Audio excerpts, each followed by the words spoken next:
被认回沈家后，我和贾千金一起挑选暗卫。贾千金选了最壮硕俊美的男子，而我选了彼时又瘦又小的沈虚。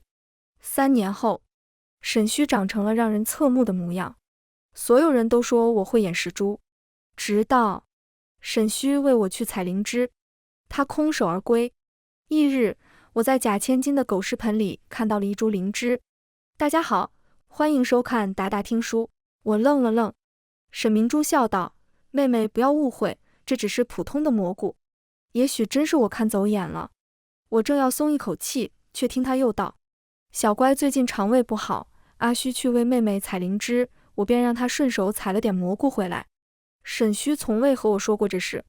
我的身子骨因早些年的经历早就垮了，每到冬天都冷得仿佛要被冻死过去，要靠这些草药救命。沈虚回来时两手空空，自觉去领罚。我怜惜他奔波劳碌，想都没想就拦了下来，免去了他的责罚。我不信沈虚会骗我。13年前，外室买通稳婆，调换了我和他的亲生女儿。13年后，外室死了，母亲死了，稳婆也死了。我与乞丐抢食之时，撞上权贵车马。凭借着和父亲几乎如出一辙的面容，我被认回了沈家。无人为我撑腰，贾千金亦是父亲的血脉。于是我和她姐妹相称。挑选暗卫时，沈明珠率先选走了全场最健硕好看的男子。不少落选之人眼里闪过失望，比起我这个刚被找回来的土包子，他们更想跟着做了多年沈家嫡女的沈明珠。毕竟，一个肤如凝脂，生了一张随外室母亲的芙蓉面；另一个肤色蜡黄，畏畏缩缩，还长得像男子，实在不好看。站在一起，云泥之别。因此，我遥遥伸出手指，选中了被排挤到角落里的男孩。我问道：“你可愿以后跟随我？”沈虚愣了片刻后，以头抢地道：“回二小姐，我愿意。”没被选上的人会被灌下毒药，成为死士。我想，我助他脱离了变成死士的命运，他应该会对我忠心耿耿。3年后，沈虚出落得相貌堂堂，说相貌堂堂都是贬低他了。他长得比探花郎都要俊美，飞眉入鬓，玉面薄唇，仿若是画中仙郎。3年来，沈虚对我恪守有礼，可我总是隐隐感觉到一丝疏离和冷淡。灵芝之事过后，我虚弱的几乎整日待在屋里。沈虚又说要给我猎狐做球。几日后，他带了几只野兔和一身伤回来。我着急去给他送药，却听到了他与沈明珠的暗卫对话：“二小姐对你可真不错，受了点伤就让你歇着。”沈虚嗤笑了一声：“你喜欢，那让给你。谁要求他对我好了？每次他盯着我的时候，我都想吐。”我攥着药瓶，停下了脚步。屋内对话还在继续。沈明珠的暗卫叹了口气：“你别身在福中不知福。”沈虚呛道：“这福气给你要不要？你就非要到吃不上饭的人面前吧唧嘴吗？若不是有你，难说大小姐当年不会选我。”我怔怔地站在屋外，夜风寒凉，吹得我一哆嗦。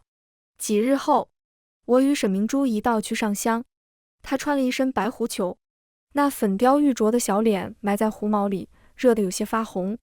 她看着我发白的唇瓣，笑嘻嘻道：“妹妹穿得这么厚实，怎么还像个冻死鬼似的？”我瞧了眼沈虚，唇瓣张了张，心里头思绪纷乱，最后什么也没有问出口。途中，突然山匪来袭，我狼狈逃窜之时，看见了沈虚奔向沈明珠的背影，来不及反应，我突然被人掐住了脖子。沈家大小姐落到我手里了，原来是冲着沈明珠来的。父亲这些年树敌众多，沈明珠又素来高调。我艰难道：“我不是沈明珠，我是沈碧。”那匪徒将信将疑，沈碧，那沈贼的二女儿。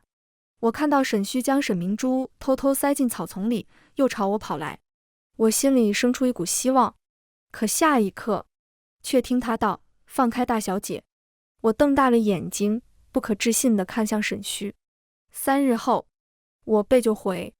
那3日，我被关在阴暗的地牢中，我拼死保住清白，被打的身上几乎没有一块好肉，可我依旧背上了污名。我听到旁人窃窃私语，我若是像他一样，不如一死了之。沈须对父亲解释道，山匪冲着大小姐而来，抓住大小姐的后果难以想象。二小姐貌若无言，至少能保住清白。那些山匪发现她不是大小姐后，自然会放了她。沈须被打得皮开肉绽，我坐在屋子里，听着外头一鞭鞭落到皮肉的声音，心里并没有多畅快。我原以为选了沈须，会有一个信任之人，会有一个无条件保护我的人，所以我在发现端倪后，依然狠不下心，一次次给他机会。可到如今，遍体鳞伤，我才意识到，沈须其实并不需要这些机会。我闭门不出了近1个月，身上伤势好得很慢，脖子上的掐痕依旧显眼。沈须被打得去了半条命，但念在他到底就下了沈明珠，没有受更多的处罚，甚至听说沈明珠还亲自去给他送了药。沈须没几日就能下床了，我让人把沈须喊来。侍女觑着我的脸色说，大小姐去踏青了。那和沈须有什么关系？侍女解释道，因上次遇袭那事，大小姐多带了好些暗卫，沈须主动请缨也在其中。我闭了闭眼，说那就等他回来，再让他来见我。我哭坐了1日，许是知道即将剜去一块肉，心颤得慌，仿佛已经预感到了接下来的疼痛。镜中倒映出我的容貌，面庞有棱有角，颧骨高，鼻子挺，女生男相，一点都不像寻常女子那般温婉秀美。也难怪沈须更欢喜沈明珠啊。我睁着眼等待着沈须，一直等到了半夜。沈明珠分明已经回来了，却还是不见沈须的身影。我去寻他，却没有找到人。沈明珠的暗卫道，今日大小姐骑马时快了些，有些受惊，沈须为她去守夜了。我自嘲地笑了笑，转身回了屋。再见沈须是第2日清晨，我一睁眼便见他站在我床边，我吓了一跳。他声音一如往常般冷淡，你找我？我没有接话，只是定定地打量着他。这般好的皮相，跟着我委实埋没了他。我的眼神从他的唇角描摹到眉眼，他眼里的不耐烦清晰可见。这应是我最后一次见他了吧？他既然不想跟着我了，我便成全他。他嘴角的伤口未愈，恍惚间，我想起他第一次为我受伤的时候，那时的沈须还未长开，还是一副瘦小的模样。他满眼都是我，生怕我受到半点伤害。遇到危险时，沈明珠的暗卫直接扛起沈明珠跑了，而他选择了挡在我面前。那次他也伤在这个位置，我下意识朝他的面颊伸手，他清脆的拍击声令我的手霎时红了起来。沈须后退一步，声音里泛着冷意，可嘴上却说，别脏了二小姐的手。我怎么现在才发现他这么讨厌我呢？我笑了笑，点头道，是啊，差点脏了我的手。我话音落下，沈须蓦然抬起眼眸。我想说，你以后不用再跟着我了。可话还没说出口，父亲让人传话说要见我。我匆匆赶去，沈须一跟着。书房里，父亲给我看了一幅画像，年逾50，眼神阴鸷。我接过画像的手有些颤抖，父亲，这是何意？父亲道，国公的正妻前2年去了，你嫁过去做田房正合适。国公府中妻妾成群，隔3差5就有女子染了病被抬出去。父亲叹了口气道，你和明珠之间，我本来更看好你。我本想将你嫁给3皇子，这段姻缘原是为明珠准备的，她到底身世有瑕，谁料竟发生了这种事。我脸色惨白，迟迟说不出话来。父亲见我不愿嫁，脸色沉了下来。我垂眸掉下2滴眼泪，道，父亲，我在外头乞讨时，看见那些女孩都被自己父亲宠爱着，总是会忍不住想象，我若有父亲会是什么样的。如今我才回来3年，还未好好尽孝，实在不愿与您分离。父亲脸色缓和，神情中有些许动容。我再接再厉道，母亲想必也希望您再留我几年。好半晌，父亲终于松口，罢了，还是先让明珠嫁过去吧。我正要松了一口气，却听跪在角落里的沈须突然开口：“二小姐得心有亏，贞洁已失，还能找到这么好的姻缘，已经是大造化了。大人若是再把二小姐留在家中，只会连累沈家别的姑娘的名声。婚期定在3月后。”走出父亲书房，我抬手便扇了沈须一巴掌。沈须没有躲，我瞪着他，双目几乎泣血：“你就非要推我入火坑？”沈须看着我道：“二小姐，是你在推大小姐入火坑？”我冷笑连连：“好，好，好，你既然这么向着他，往后你就跟着他吧，我不是你的主子了。”这话我早就想和他说了，却没想到会是在这种场景下说出来。沈须闻言面容平静，没有一丝一毫变化。他许是觉得我在说气话，也许是觉得不在乎，也可能两者都有。婚前，我的院子被看管了起来，看管我的人正是沈须。我每次试图出门，都被他毫不留情地拦了下来。他紧紧盯着我，似乎是怕我真的跑了，让沈明珠做了替死鬼。眼看婚期越来越近，我尝试过逃跑，可总会被沈须识破。又一次失败后，我忍无可忍，推了沈须一把。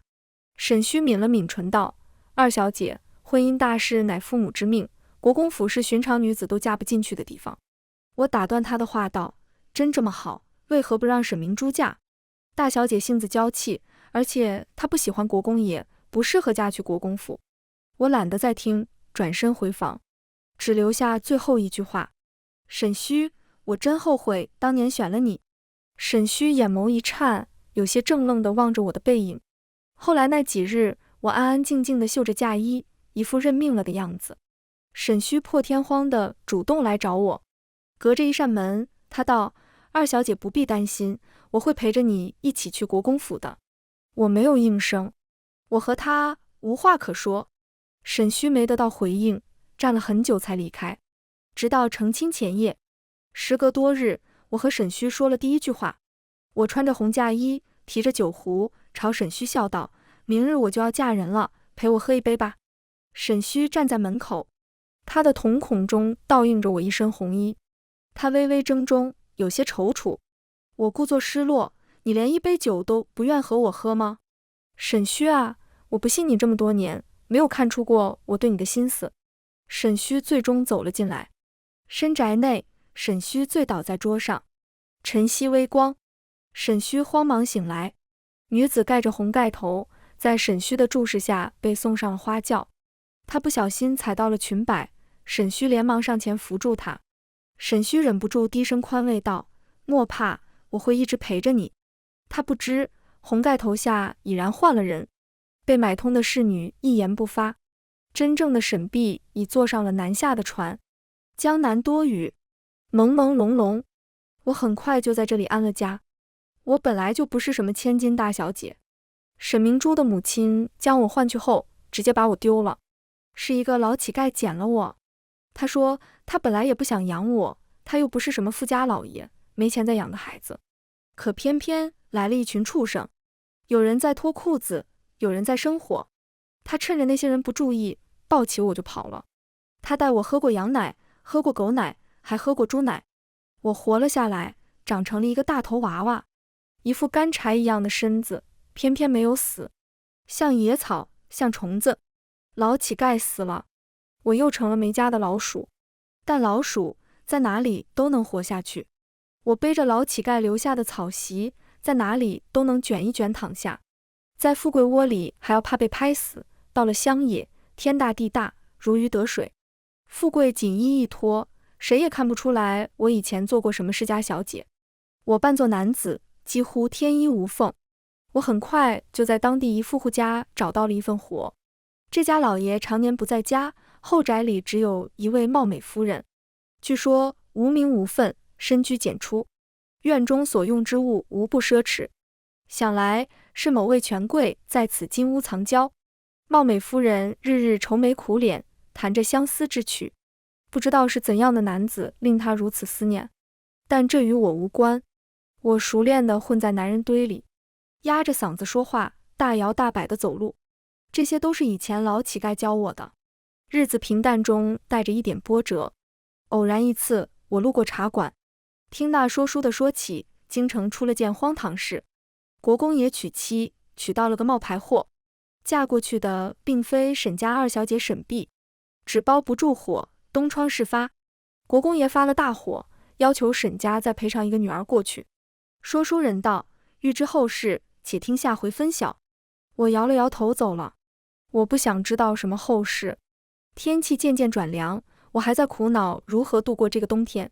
某一日，风雪来袭，我出门跑腿时，在路边雪地里看到了一个人，鲜血染红了纯白的雪地。那人挣扎着朝我伸出手，他长得极好，是和沈须不一样的好看，眉眼端正温雅，依稀能看清身上锦衣非比寻常。我不想惹上麻烦，只当没看见。翌日，他还在那里捂着伤口，面上没有一点血色。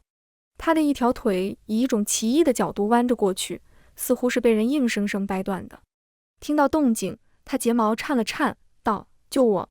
他瞧见是我，眼中光芒骤然熄灭。他知道我不会救他。是啊，我不想多管闲事，我养活自己都困难，可当真的有一个顽强的生命在你面前挣扎求生之时，只有畜生会无动于衷。所以我认命地将他背在了背上。他眼神中闪过惊讶，可还是乖巧地在我背上趴好，艰难道：多谢恩公，来日必定衔草结环。不必衔草结环。自称是赵三的男人就这么被我带回了家，成了我冬日的火炉。我头一次爬上床，躺在他旁边的时候，他面色僵硬，好半晌才说出一句：恩公，我无断袖之癖，若是恩公，我愿意试，但请给我些时日。他倒是能屈能伸，可惜他还没说完，我已经昏睡了过去。我没钱买炭火取暖，男子体温偏高，正合适助我挨过冬日。寻常的男子我还不敢，正好他半死不活，还断了腿。我第二日醒来时，整个人贴在赵三背上，他残废的腿拼命离我远了些。他脸色难看得紧，但依旧对我笑脸相迎。一连数日，他终于发现我只是单纯的和他睡觉。他面色稍缓，还试探着问道：恩公可是有什么寒症？算不上寒症，就是小时候吃过太多苦，底子差，这么多年全靠强撑着过来的。我点点头，也懒得和他细说。日子就这么过着，直到某一夜，狂风大雪，又冷了好些。第二日，我醒来时，半个身子都挂在了赵三身上。赵三瞧了我两眼，又看向别处，什么都没说。我松了一口气，只是自那日起，他手脚比平日更勤快了些。我每晚归家时，他已经把我睡的那侧被窝给暖好了。赵三渐渐可以一瘸一拐走两步了。他有时会上街买菜，我本以为他这样一看就是富贵人家的公子，不会买菜，可没想到他砍价还是一把好手。邻家的婶子眼神落到他脸上，又滑到我身上。赵三浑然不觉有什么异样。没过几日，街坊邻居都在传我们是七兄弟。这传言传进了赵三耳朵里，他摇头说不是七兄弟。他说这话是软绵无力，还是笑着的，半点没有说服力。我本还想着辟谣，但一想有这传言后，都无人上门说媒了，倒也是好事，省得我再绞尽脑汁拒绝那些姑娘。赵三见我没否认，笑意更深。日子渐渐转暖，雪融泥湿，貌美夫人等的老爷还没有出现。我琢磨着，再过几日就该赶走赵三了。与此同时，茶楼里说书先生的故事有了下文。沈家似乎不愿把大女儿嫁过去，开始四处搜寻陶家的二女儿。说书人说，沈家派出大批人手，那领队的生得貌比潘安，受了大小姐的叮嘱，格外卖力。看来这沈家大小姐比她父亲还要着急。有人哄笑道：大小姐能不急吗？二小姐找不回来，她就要嫁了。我心里咯噔了一下。接下来那段时间，除了做工的院子和家里，我哪里都不去，走在路上也把脸藏在帽子下。果然，没过几日，从京城来了一批寻人的人。我离开时匆忙，虽然转了2、3趟水路，但若要完全掩盖行踪是不可能的。赵三腿脚一天比一天好，他从最开始在家中等我，变成了到家门口迎我，后来又到巷子口提一盏灯，怀里揣一个肉饼接我，现在他几乎是到院子门口等我了。今日有风，月明星稀，我出来后一眼便瞧见了赵三，他熟练地把肉饼塞进我手里，又给我披了件衣服。他走得慢，我便也只能和他慢慢往家走。没走几步，便见有人拿着画像正在挨家挨户找人，为首之人容貌毅力英俊，正是沈须。慌乱之下，我直接将脸埋进了赵三怀里，他身形一晃，险些没有站稳。抱我，这里不太合适吧？我瞪了他一眼，快点。赵三垂眸，耳廓通红，睫毛颤了颤，最后将我轻轻圈入怀中。沈须带着人从我们身边经过，队伍里本来有人好奇地看过来，可当看清是两个男子后，啐了一口，恶心，伤风败俗。沈须脚步顿了顿，我伸手掐了赵三腰腹软肉一把，他唇角溢出一声闷哼。沈须厌恶地皱起眉，大步走了。过了许久，我松了一口气，从赵三怀里退了出来。我埋头往家走，赵三反应了一会儿才跟上。我心事重重，想着沈须来抓我的事情，不曾发现赵三越来越不对劲。他一瘸一拐地给我打来热水洗脚，又去给我暖被窝，脸上带着一抹红，说话时眼睛仿佛不好意思看我一样，一会儿飘那里，一会儿飘这里，说话也奇奇怪怪。我本名并非赵三，只是我家中排行第3。我母妃，娘早逝，父亲不管我，但家里有些底蕴。等开春，你和我一起回京吧，我是不负你。我没仔细听，和他同时张嘴。等开春，你恩情就算报完了，你走吧。我话音落下，屋子里陷入了安静。我说这话时，赵三正熟练地把我的脚放进自己怀里。我说完这话，他的动作僵在了那里。他抬眸看向我，你这是何意？他虽装了很久，但还是难掩盖眉眼间那一抹锋利和气势。短短5个字让人感觉到了威压。我视而不见，闭上了眼，就是字面意思。赵三的呼吸停滞了一瞬，屋内油灯渐渐烧尽，映照在他宽厚的背脊上，像一只蛰伏了很久的花斑虎。片刻后，他吐出一字，好。说罢，他灭了油灯，将我一把拉进了怀里。我下意识挣扎，他咬牙冷笑道，公，不要着凉了。我心里头不爽，奈何身子舒爽，暖洋洋的。我的脚还被他捂在粗粝的手掌心里，像是踩在云端一样。挣扎了2下，我便睡着了。睡梦里，有人在我耳边咬着我的耳朵骂我薄情。我何时薄情过？这2字应当是我骂沈须的。几里之外，城中客栈，沈须打了个喷嚏。沈须瞧着画像里的人，不由陷入深思。沈碧离开了大半年，这大半年里，没人会再认真地看着他，叮嘱他天冷加衣，没人会在他轮到守夜时给他塞手炉送吃食。沈须总觉得有些不习惯，从得知沈碧逃跑的那一刻开始，他心里就有了一种怪异的感觉，像是掌心钉入了一根小刺，拔不出来，似乎无关紧要，却在无论做什么的时候都会冷不丁被个到。明明沈碧跑了，就再也无人能困住他了。他可以去做沈明珠的暗卫，那是他从7岁起就许下的愿望。粉雕玉琢的小女孩给了他一块糕点，成了他多年藏在心底的月光。他想要守护着这娇气金贵的人儿，而不是沈碧那个上不得台面的2小姐。即便沈碧一副对他很好的样子，他也一点都不稀罕。每次看到他那张脸，他都觉得碍眼。客观来说，沈碧长得不丑，但若和沈明珠相比，她平庸至极。被如此平庸又丑陋的人关心着，沈须只觉得恶心。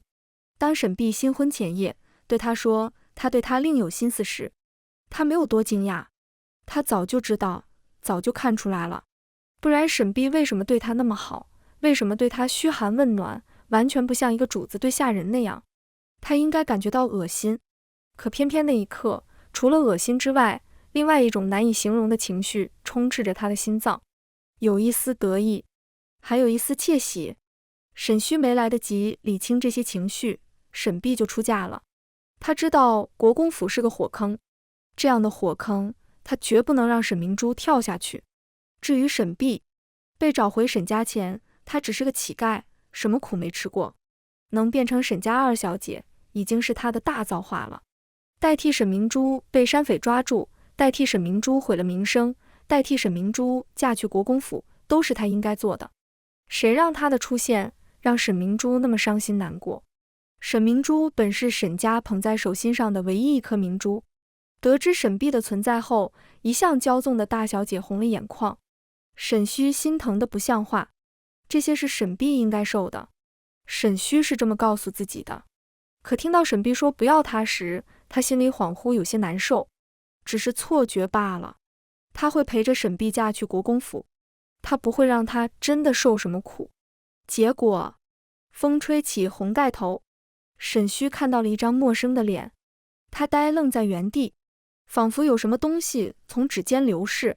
后来他奉命来抓沈碧，他一定要把沈碧抓回去。沈明珠抓着他的衣袖，哭得凄惨，说：沈碧不回来，我就要嫁过去了，你一定要帮我把她抓回来啊！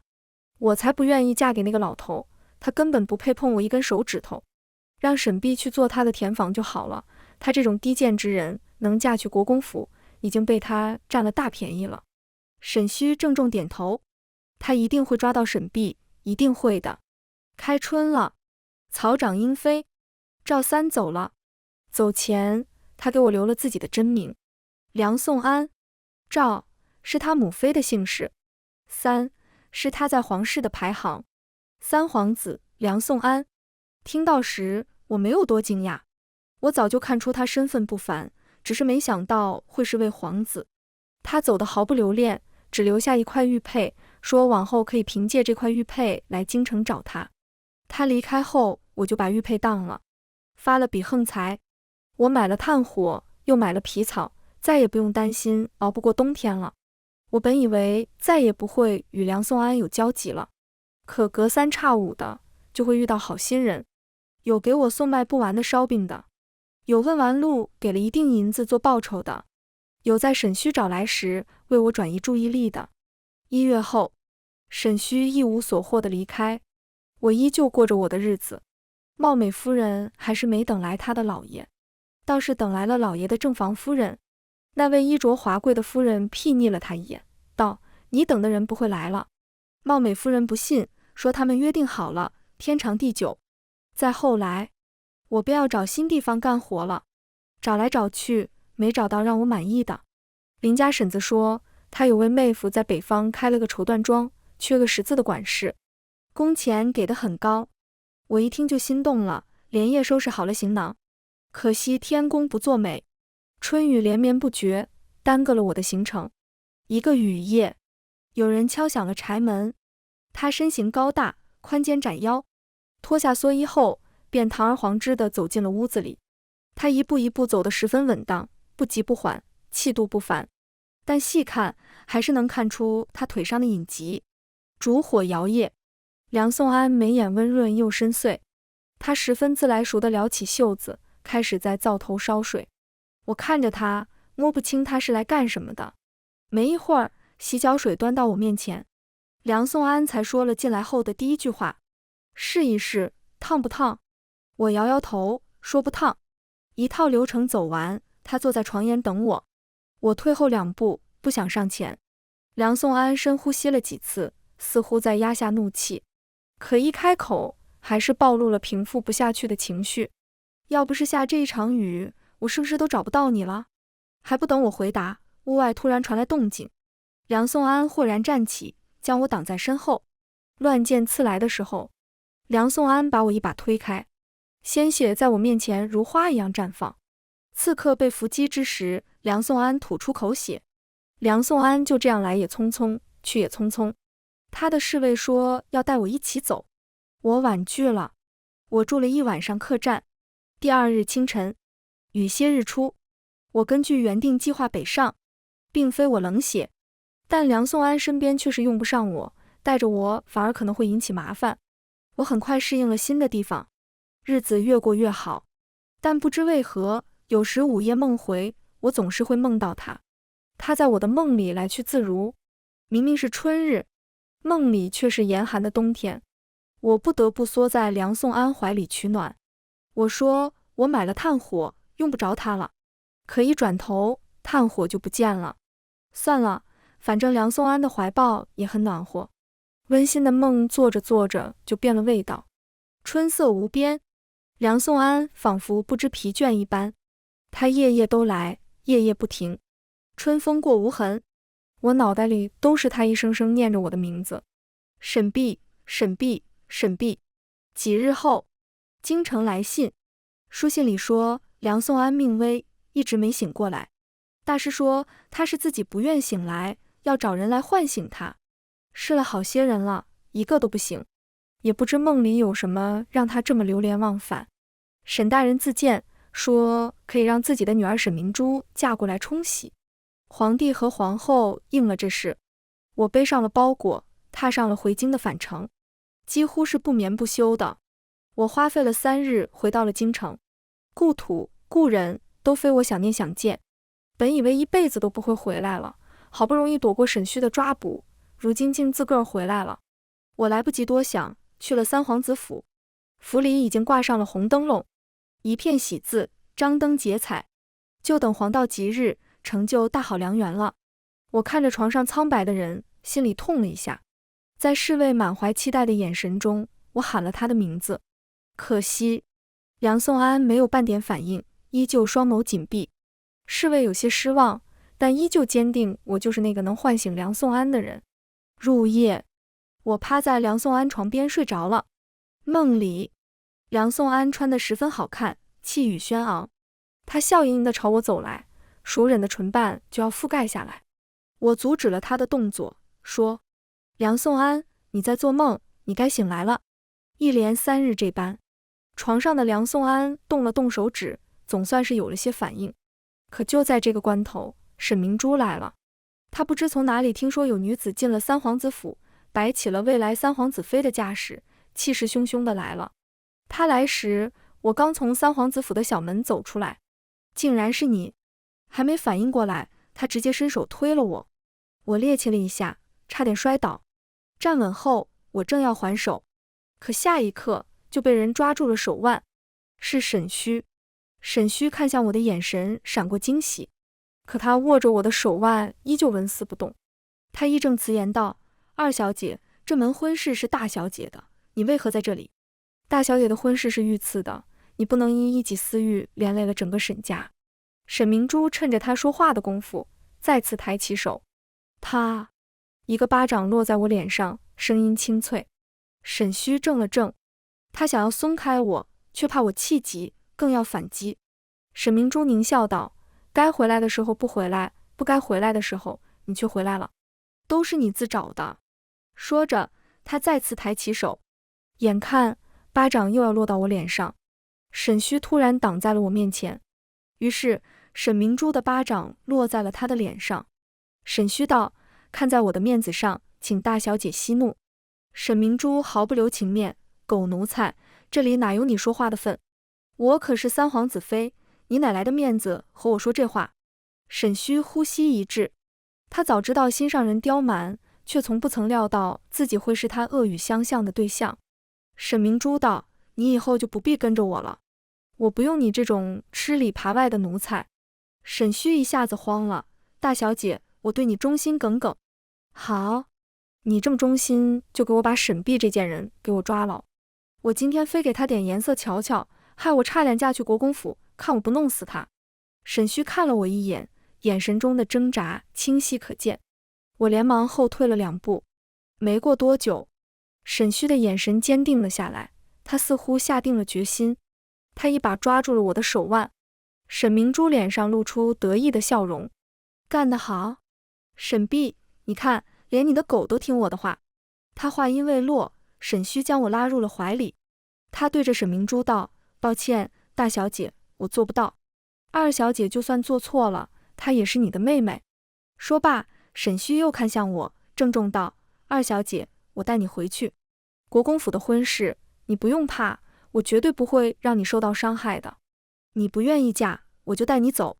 至于这门和三皇子的婚事，本来就该是大小姐的，你不该出现在这里，再加上之前的事情，你和大小姐道歉吧。”闻言，沈明珠嗤笑一声，趾高气扬道：“一个道歉可不够，要我原谅你也行，给我磕3个头，我今日就当没见过你，你就和这个奴才私奔去吧。”沈虚微微一愣，但他没有多犹豫，就替我应了下来。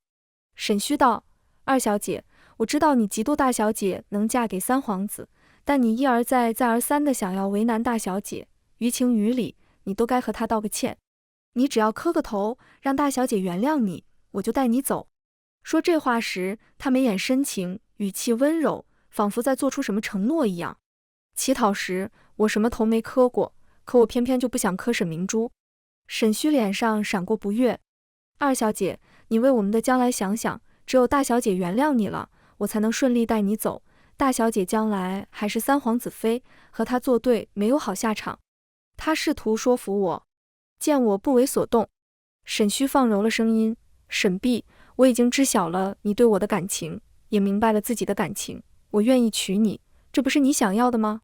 沈明珠在旁拍手笑道：“乞丐配狗，倒真是相配。”也就在这时，一低哑的男声传来：“乞丐配瘸子更好，我的娘子和我最相配。”在沈明珠和沈虚震惊的目光下，梁颂安站到了我身旁。当日，他便撑着病体进宫退了婚。皇帝以圣旨以下为由不允，他当场辞了朝中官职，表态愿前往封地，全了皇帝爱重太子的心愿。他还说，一样姓沈，李代桃僵，也无人会智慧。皇帝最终应允。经历过多次刺杀后，梁颂安早就看清世态炎凉，天界无情。他本来就只是想为母妃争一口气，可多次九死一生之后，他才发现活着才是最重要的。我与梁颂安大婚那日十分热闹，叩拜父母之时，我请出了母亲牌位，言明身份。我母亲只有我一位女儿，至于沈明珠是哪来的，自有人去猜测。沈明珠气得当场摔了碗。听说本来提亲的人家都变了卦。我离京那日，沈虚追来，他追了好几里路。他说我分明欢喜的是他，为何变了心？